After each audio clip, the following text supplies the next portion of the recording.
તો કેમ છો તમે બધા મારા વાલા મિત્રો? પાર્ટ 2 માં તમારું સ્વાગત છે.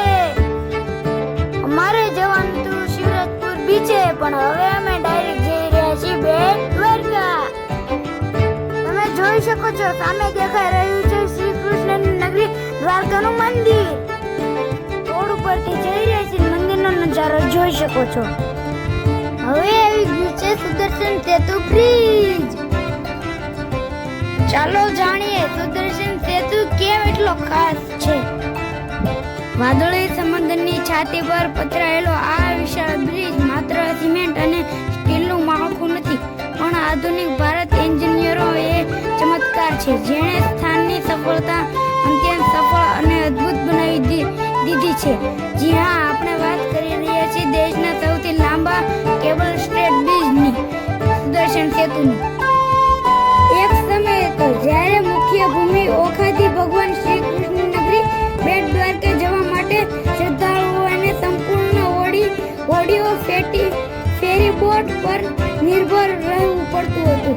રાત થાય કે હવામાન બગડે એટલે યાત્રા થંભી જતી. પણ આજે સમુદ્રની લહેરો વચ્ચે ગર્વથી ઉભેલો આ સેતુ 24 કલાક ભક્તોને તેમના ભગવાન સાથે જોડે છે. મંદિર 4:30 વાગે ખુલે છે, એટલા માટે અમે અત્યારે શ્રી કૃષ્ણનું ગોલ્ડન મ્યુઝિયમમાં જઈ રહ્યા છીએ. હવે અમે પહોંચી ગયા છીએ ગોલ્ડન મ્યુઝિયમમાં. આ મ્યુઝિયમમાં સૌથી મોટું આકર્ષણ અહીં રાખવામાં આવેલું છે. જે પ્રાચીન વસ્તુઓ અહીંયા મળી આવી છે તેને અહીં રાખવામાં આવે છે. આ અવશેષો સાબિત કરે છે કે સદીઓ પહેલા એક અત્યંત સમુદ્ર ભયભીત અને નગરી અસ્તિત્વમાં હતી. પૌરાણિક કથાઓ અનુસાર ભગવાન શ્રી કૃષ્ણ દ્વારકાને સોનાની બનેલી હતી.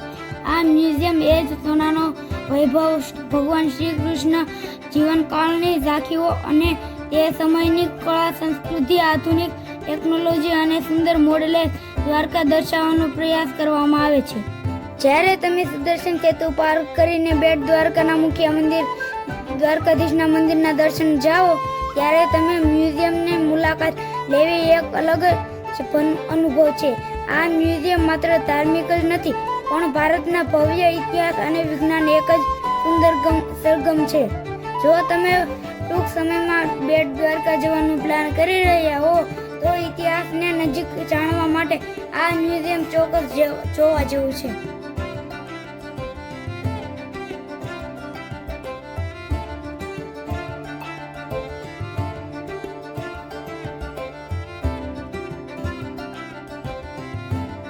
હવે અમે મળશું પાર્ટ 3 માં શિવરાજપુર બીચેથી. જય